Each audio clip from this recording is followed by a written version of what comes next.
오히려 역효과 났나 부동산 상한제는 왜 효과가 없을까 한번 살펴보겠습니다. 자, 11월 6일에 발표된 민간택지 분양가 상한제 적용 지역까지 확정이 됐습니다. 이로써 민간택지 분양가 상한제 수많은 축적이 이제 확실하게 결론이 나온 부분인데, 자, 이 민간택지 분양가 상한제는 재초안 재건축 초과이익 환수제와 더불어서 가장 강력한 부동산 규제로 보시면 될 것 같아요. 자, 솔직히 이 두 가지 규제가 존재하는 이상 신규로 재건축을 추진한 단지는 지금 규제상에선 추진하면 안 된다고 보면 될 정도로 강력한 규제다, 이렇게 보시면 될 것 같아요.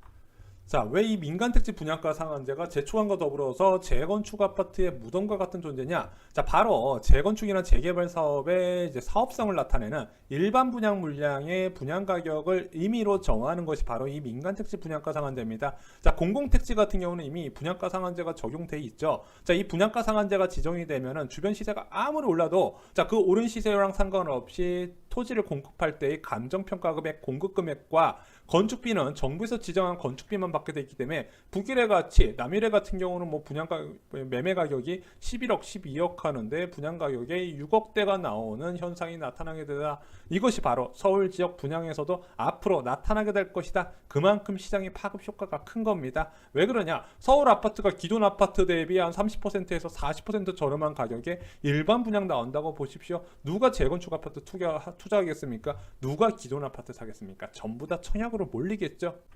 그래서 이 민간택지 분양가 상한제 같은 경우는요, 워낙 시장에 파급 효과가 있다 보니까 부동산 과열 시에는 항상 어김없이 등장을 했고요. 그리고 어느 정도 소강 이후에 부동산 시장의 침체가 나오면 제일 먼저 해제되는 대표적인 재건축 규제였습니다. 자, 그래서 보시면은 분양가 상한제 폐지가 2000년도에 있었고 다시 2015년에 분양가 상한제가 폐지됐는데, 공교롭게도 그 이후에 주택 가격이 급등한 걸 보실 수가 있을 겁니다. 그리고 분양가 상한제 시행 이후에는 주택 가격이 하락한 모습 보이실 겁니다. 물론 부동산 가격 하나는 단순하게 이 규제 하나만으로 떨어지는 게 아니라 입주 물량과 부동산 규제, 긴축과 경기 둔화 등의 요인 등이 다양하게 맞물려야 종합적으로 하락하는 부분인데, 보통 이런 악재들이 동시에 온다는 거죠. 자, 그것이 동시에 오는 시점에 부동산 가격을 하락시켰다.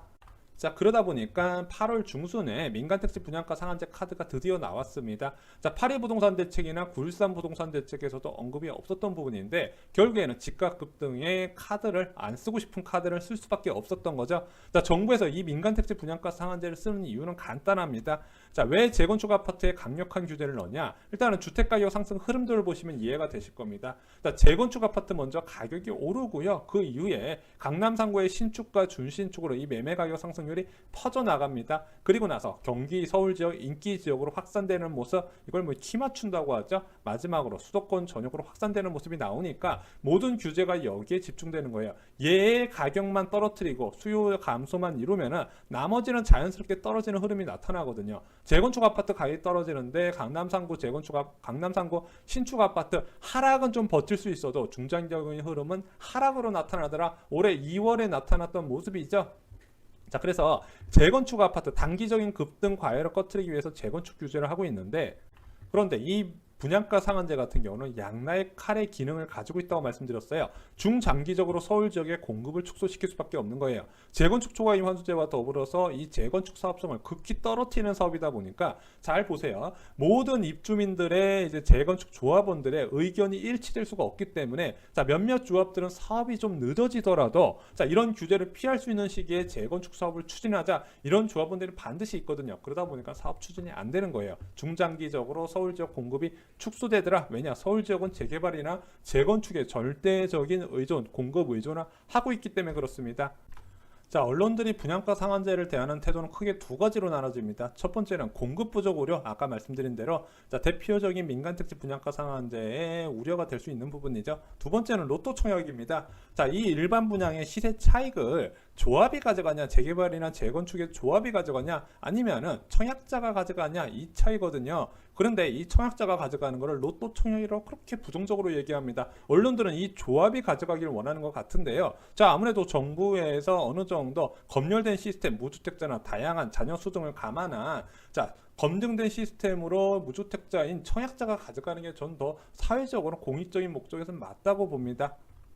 그래서 이런 로또 청약이라는 시세 차익을 노리고 청약을 노리는 사람을 줄이기 위해서 정부에서는 전매 제한 강화한 카드를 꺼냈습니다. 자, 공급 부족 우려에서도 한번 좀 짚어보겠습니다. 자, 그럼 공급 부족 우려 과연 진짜인가 한번 살펴보겠습니다. 일반적으로 재개발 재건축 사업 같은 경우는 크게 7단계로 구성이 되는데 여기서 조합 설립이 가운데 있잖아요. 자, 일반적으로 조합 설립 인가가 가면 한 3분의 2 정도까지 완료됐다 보시면 될 것 같아요. 왜 그러냐? 조합에서 조합원들이 대부분 이 사업에 참여를 희망했다. 그렇기 때문에 사업 추진에 대한 내부 결속은 끝난 단계라고 보면 되기 때문이에요. 그래서 여기까지 진행된 단계에서 야, 이거 너무 규제 때문에 여건이 안 좋다, 사업성이 떨어진다고 이것을 포기할 수 있냐? 포기할 수 없는 단계인 경우가 많단 말입니다. 근데 조합 설립부터 사업 시행인가 관리 처분 받은 단지가 이미 사업장이 200개가 넘어요. 자, 이 사업장까지 다 진행을 다 하고 나면요, 공급 부족 우려 부분은 구역 지정이나 추진위 단계에서 아무래도 이야기가 나올 수 있는 부분이거든요. 그러면은 실질적으로 이 단계에 있는 사업장까지 재건축 초과임 환수제하고 더불어서 민간택지 분양가 상한제 규제 두 가지 때문에 사업 추진을 못해서 공급 부족 현상이 일어나려면 최소 6년에서 7년 정도, 빨라야 5년 정도예요. 아직 먼 미래 얘기를 언론에서 너무 공포적으로 얘기하고 있다는 부분이죠. 자, 그러면은 민간택지 분양가 상한제가 강력한 규제인 건 알겠는데 왜 이런 강력한 규제가 나왔음에도 불구하고 강남 재건축의 호가는 안 떨어지고 계속 오르고 있고 전반적인 서울 주요 지역의 가격은 오르고 있냐? 자, 그건 어쩔 수 없어요. 자, 금리 인하가 지금 이미 2차례나 시행됐습니다. 자, 주택 가격이 조정되는 타이밍에 3개월 만에 무려 2차례 1.5%의 기준금리가 인하됐습니다. 자, 1.75에서 1.25%로 낮아졌는데 이것이 대한민국의 가장 낮은 금리 수준 중 하나고요. 또 하나, 어떤 사람들한테 생각을 심어주냐? 이 저금리, 대한민국 저금리는 영영 갈 수밖에 없을 것이다. 이런 비관론이 계속해서 퍼지고 있는 상황이에요. 그러면 현금 갖고 있는 사람들이 불안하죠. 투자를 할 수밖에 없는 겁니다. 항상 이러다가 10년발 금융위기가 터지는 거예요. 자, 저금리가 영원할 거라고 믿다가 결국엔 뒤통수 맞게 되는 거죠. 그래서 결국에는 지금 집값이 더 오른다는 심리에 언론이 자기 입맛에 맞는 이유를 갖다 붙인 겁니다. 정부 규제 때문에 올랐다, 3기 신도시 때문에 올랐다, 왜 서울이 지정 안 했으니까 오른 거다, 임대사업자 정책 때문에 8년 동안 매매가 묶여서 올랐다, 임대사업자 양도세 절감 혜택 기간을 줄여줘라, 이런 식으로 언론이 자기 입맛에 다양하게 갖다 붙이는 거예요. 아까 말씀드렸잖아요. 주택가격이 오르고 떨어지고는 단 하나의 요소만으로는 결정되지 않는다. 자, 그리고 정말로 중요한 것은요, 지금 부동산 가격 상승을 이끄는 원동력이라고 할 수 있는 집값 상승에 대한 기대감, 그 심리가 언젠가는 꺾이는 시점이 오거든요. 자, 그 시점은 여러분들이 생각하는 것보다 가까운 시점에 온다. 자, 그리고 그 집값 상승에 대한 기대감을 불러일으켰던 저금리 같은 경우도 여러분의 예상보다 오래가지 못할 것이다. 그 부분 절대 잊으시면 안 됩니다. 자, 과거에 저금리, 초저금리에서 다시 정상금리로 긴축가는 과정은 굉장하게 신중을 기해서 갔던 부분이거든요. 근데 지금은 그런 과정이 아니에요.